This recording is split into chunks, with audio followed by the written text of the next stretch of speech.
중국이 강대국이 됐다. 국민이 못 사는 강대국? 이게 강대국인가요? 이런 근본적인 의문을 제기를 하는 거예요. 완전히 비호감도 1이고 무슨 정말 중국 사람들 입장에서 보면 왜 그런지도 모르면서 당해야 되는 일들이 많이 생기고.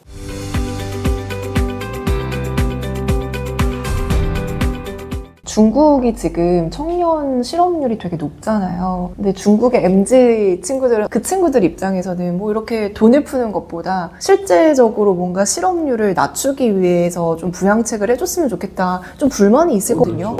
좀 이제 올해 대졸자가 1179만 명인데 우리가 뭐 일자리 늘리기 해서 우리가 30만, 50만 이렇게 늘리잖아요. 그러면 1179만 명, 그 청년 중에서도 대졸자입니다. 그게 보통 우리가 16세에서 24세를 이제 청년이라고 하는데 대졸자가 1179만 명인데 이 친구들한테 일자리를 줘야 되잖아요. 일자리는 기업이 창출을 하는 건데 기업들이 지금 신규 투자를 꺼리고 있고 해외 투자도 안 들어와요.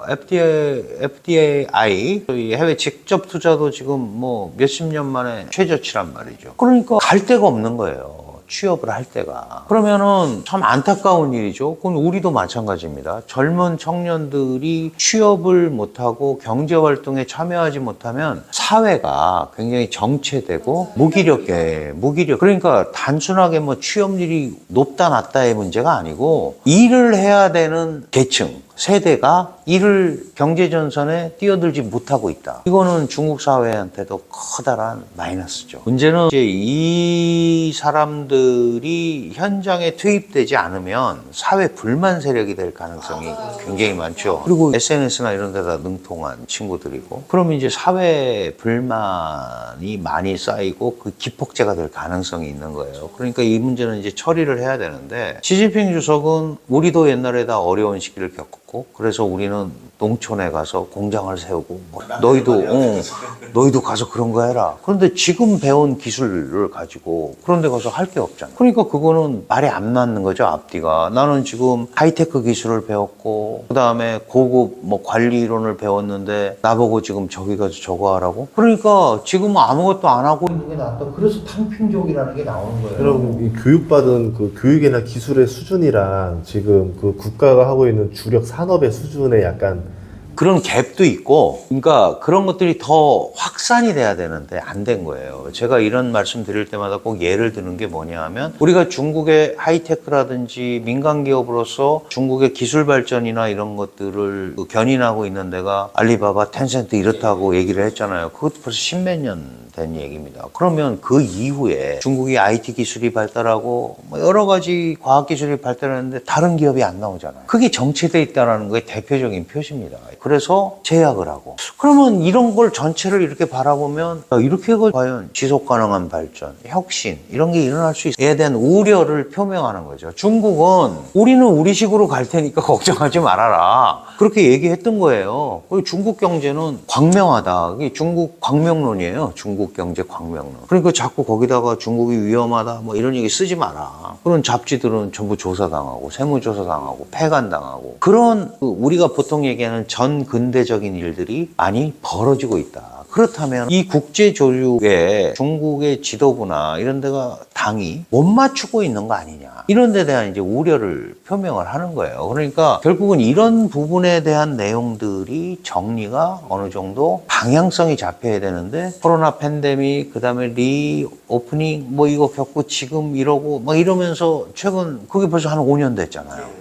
이 5년을 지금 굉장히 어려움에 처해 있는 거예요. 뭐 우리도 마찬가지고 다른 나라도 마찬가지지만 중국은 지금 말씀하신 대로 통제할 수 있는 시스템이 분명히 있잖아요. 그러니까 좋게 얘기하면 이게 나쁜 쪽으로 가면 통제로만도 쓰이지만 좋은 쪽으로 가면 또 어느 정도 분산 배치 뭐 이런 효과도 있을 수 있는 거거든요. 근데 그게 지금 이제 국제사회와 협력이 이루어져서 가야 되는 건데 그 부분이 안 되니까 중국도 굉장히 지금 코너에 몰리는 그런 상황. 근데 예전에 중국 한창 좋았던 시절에는 국가에서 다 싹 다 정리해주잖아요. 인력 다 해주고 세금 다 정리해주고 깔끔하게 다 교통 정리해주니까 공장 짓고 사업하기 좋아서 많이 들어갔었는데 어떻게 보면 사회적인 장점을 지금은 좀 못 살리는 상황이 아닌가. 그렇죠. 과학기술이라든가 경제 상황이라든가 이런 게 훨씬 좋아졌는데 왜 국민들의 삶은 어려워졌고 왜 다른 나라 사람들이 안 가려고 그러는지 이걸 이제 냉정하게 생각을 해봐야 되는 거예요. 중국이 강대국이 됐다. 국민이 못 사는 강대국? 국민의 삶이 더 떨어진 강대국? 이게 강대국인가요? 이런 근본적인 의문을 제기를 하는 거예요. 나라가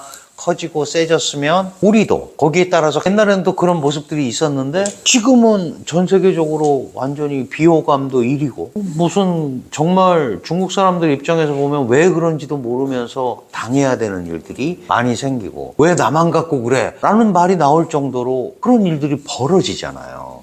이런 것들은 우리가 사회 발전, 사회 진보의 차원에서 볼 때 중국 사람들은 그래 중국이 세계적 국가가 되고 미국과 어깨를 나란히 하는 국가가 됐다. 오케이. 근데 나는 왜 이러지? 옛날보다 잘 사는 단계를 겪었는데 왜 갑자기 요때 들어와서는 또 밑으로 꺼지려고 그러지? 이런 의문을 제기하게 돼 있는 거죠. 이제 이런 사람이 많아지면 그게 사회가 불안해지는 거예요. 그러니까 빨리 그런 부분을 넘어갈 수 있는 그거를 내야 되는데 이런 뭐 우선 경제부터 살려야 된다라는 절박함에서 이제 부양책을 내고 있는 건데 그게 구조적인 거를 건드리는 건 아니거든요. 그러면은 결국은 이 부분이 풀리려면 여러 가지가 있겠지만 기대 심리, 경제 심리라고 그러죠. 아 이렇게 가면 이제 좋아지겠다. 그럼 나도 돈을 쓰고 해외에서도 그거 보고 아 저기가 좀 괜찮아지나 봐. 그러고 이제 투자도 하고 이게 돼야 되잖아요. 그런 지수들이 여러 개 있잖아요. 소비자 물가 지수도 있고 구매자 관리 지수라는 게 있어요. PMI 지수라고. 이제 이게 우리가 소비가 확대되니까 원자재를 더 구매해서 기업을 키워야겠다. 근데 그게 지금 뭐 몇 개월째 50 이하로 계속 가고 있단 말이죠. 50이 넘어야 경기를 확장 국면으로 보는 건데 그러면은 그런 수치마저도 물론 뭐 49점 몇 이렇게 가지만 아직도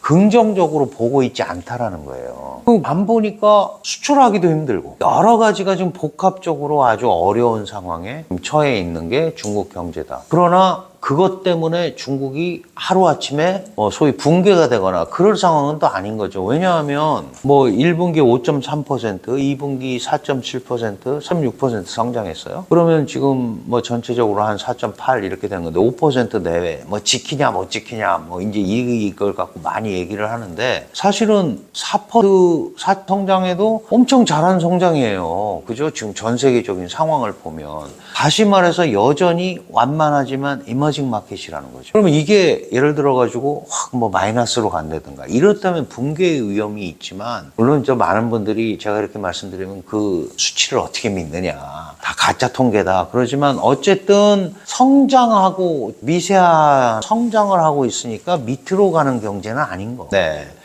개념으로 보면 기회는 있다. 그러면 이제 거기에 정책적 대응 이런 것들이 좀 맞춰지면 반등할 수도 있지 않겠느냐라고 생각을 하는데 지금 이제 이런 불경기 상황이 너무 오래 가다 보니까 금방 말씀드렸다시피 한 번에 전환될 가능성은 굉장히 적고 이 회복 과정도 일정한 시간이 걸릴 수밖에 없다. 우리 예전에 세계 2차 대전 때 보면 미국이 어쨌든 그렇게 일본의 확장을 압박을 했었잖아요. 결국은 일본이 선택할 수밖에 없었던 게 이제 결국 미국이랑 한판 붙는 걸 선택을 해버렸고 그러면서 진주만을 급습해가지고 발발이 됐는데 그리고 많이 얘기 나오는 게 그러면 중국도 결국은 이 압박을 견디다 못해서 한 대 때리기가 나올 수도 있는데 그게 대만이 될 수도 있지 않겠느냐 이제 이런 얘기도 나오는데 어떻게 보세요? 많은 분들이 이제 그런 말씀을 하시는데 사실은 전쟁이라는 게 원래 시작을 할 때는 확실하게 내가 이길 수 있다 그래야 하는 거잖아요. 근데 대만이 만만치 않습니다. 그 배후에 또 미국도 있고 그리고 대만은 미중 간의 카드예요. 카드는 이렇게 패를 보여주면 더 이상 카드가 아니잖아요.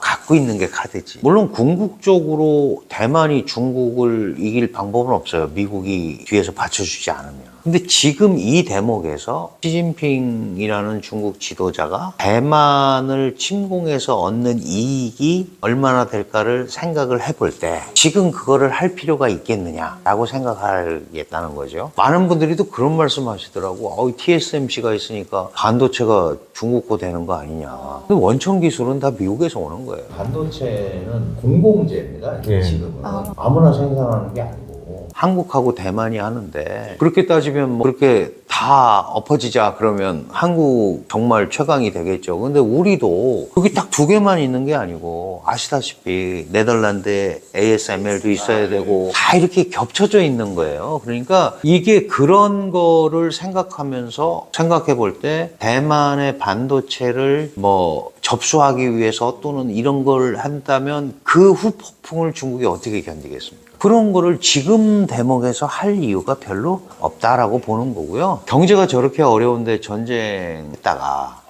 실패하면 그거는 오히려 시진핑 권좌에 직접적인 영향이 오죠. 그리고 이제 이런 말씀 들어보셨을지 모르겠는데 시진핑은 복건성에만 17년을 있었어요. 대만이 바로 복건성 마주보고 있는 데거든요. 매일 하는 일이 대만 기업가들 만나는 일입니다. 시진핑은 최고의 대만 전문가입니다. 17년을 계속 있었어요. 그래서 그런 것들을 지금 하는 게 과연 중국에 유리할까 생각을 해볼 때 그러지 않을 거라고 저는 생각을 하고 대만이라는 지역이 중국의 품에 들어간다. 그러면은 그 해안선을 한번 생각해 보세요. 그럼 오키나와 열도부터 저 필리핀, 인도, 차이나 여기까지가 전부 대만께 되는 거예요. 이거를 미국이 용인할까요? 안 할 거다. 그러니까 점령이야 하려면 할 수도 있고 단기전으로 가면 방법이 없겠지만 지금 우크라이나한테 러시아가 쩔쩔매고 있듯이 대만도 결코 만만치 않다. 아이러니한 게 있어요. 미국, 대만이 그렇게 싸우는데도 반도체 교역량이 늘어나요. 둘이. TSMC 공장도 남경에 하나 있습니다. 우리 SK와 삼성이 서안에 있고 뭐 대련에 있고 하듯이 TSMC 공장도 남경에 있고요. 그 코로나 팬데믹 기간 동안에 전 세계가 마이너스 성장을 하고 그럴 때도 대만은 3점 성장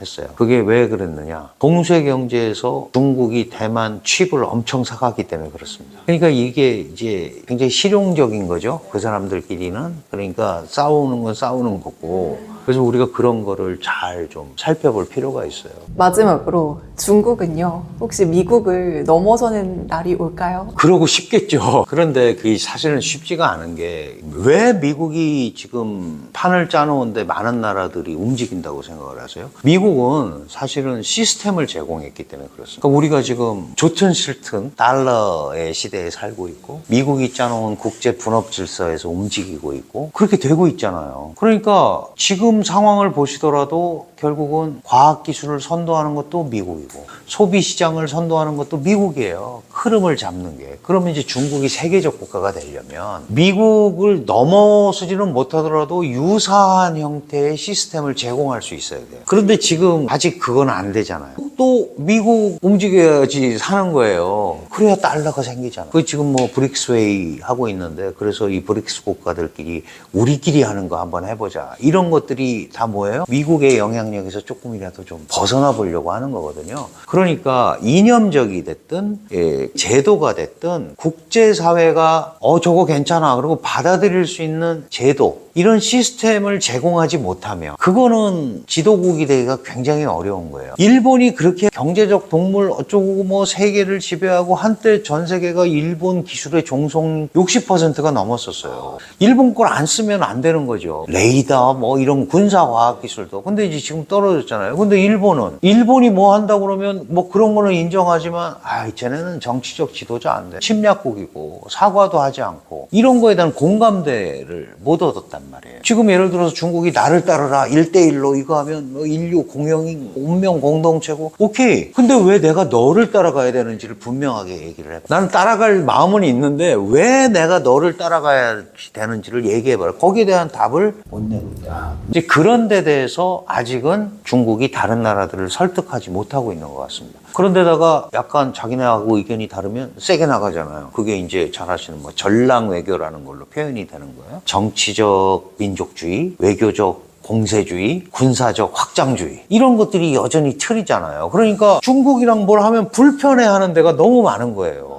그렇잖아요. 많은 나라들이 쟤네랑 이렇게 해가지고 나한테 뭐가 있지? 이제 이런 생각을 하게 돼요. 옛날에는 그런 게 훨씬 없었단 말이죠. 그게 이제 우리가 얘기하는 상호 보완이라는 개념이 훨씬 강했는데 중국이 커지다 보니까 경쟁하는 부분들이 많아지는 거예요. 그러면 경쟁을 하려면 뭐가 생겨야 되냐 하면 게임의 룰이 서로 인정하는 룰이 있어야 되는데 그런 게 잘 없는 거죠. 예를 들어서 우리가 알리 테무가 들어와서 싸게 샀쓰는데 누가 뭐라 그러겠어요? 사람들이 가성비를 따져서 좋은 제품 샀쓰겠다는데.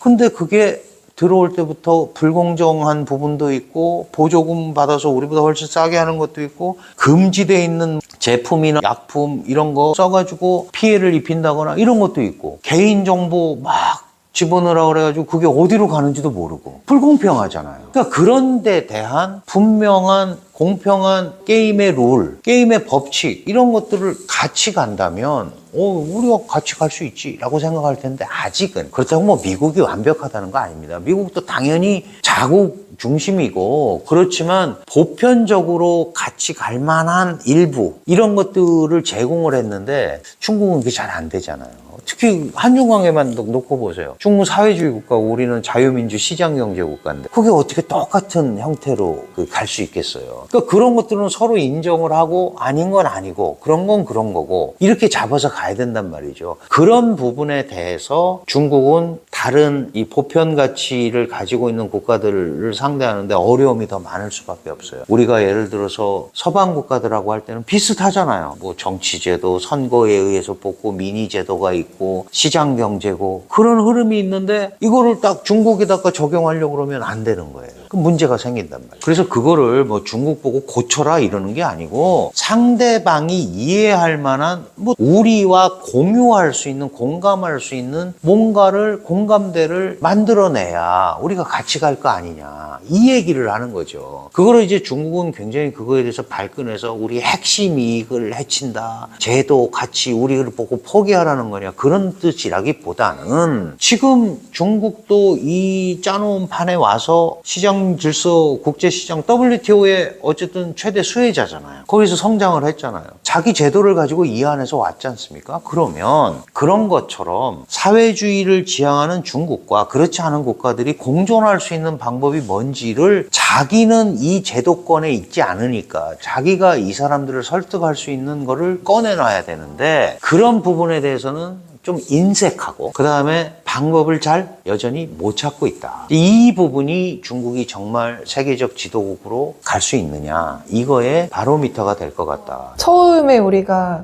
시진핑의 리더십에 대해서 시작을 했는데 진짜 중국에 대한 경제를 살리기 위해서 기회 요인, 위기 요인 되게 다각적으로 말씀을 해주셔서 되게 공부를 열심히 한 기분이 들어요, 지금. 그래서 저는 다른 말씀 드리는 것보다는 사실은 이제 중국이라는 객체잖아요. 그걸 너무 이렇게 서방의 뭐 편파적 시각이라든가 뭐 사람마다 생각이 다를 수 있잖아요. 근데 조금 더 자세히 살펴보면서 우리가 볼 필요가 있다. 그런 생각을 늘 합니다. 저도 뭐 중국 공부를 몇십 년 이렇게 하면서 정말 이해가 안 되는 것도 있고 어떤 거는 뭐 금방 그래서 그랬을 거야 라고 하지만 이게 생물이잖아. 국제관계도 생물이고 경제도 생물이니까 항상 늘 새로운 게 나오게 돼 있는 거예요. 그걸 자꾸 고정관념이나 이런 걸 가지고 보지는 말자. 다만 잘못된 거는 우리가 잘못됐다고 얘기할 수 있는 거잖아요. 그런 생각을 갖고 뭔가 찾아나가면 그리고 저런 거대 시장이 옆에 있는 거를 싸워서 안 볼 거 아니면 모르지만 무시하고 지나갈 필요는 전혀 없잖아요.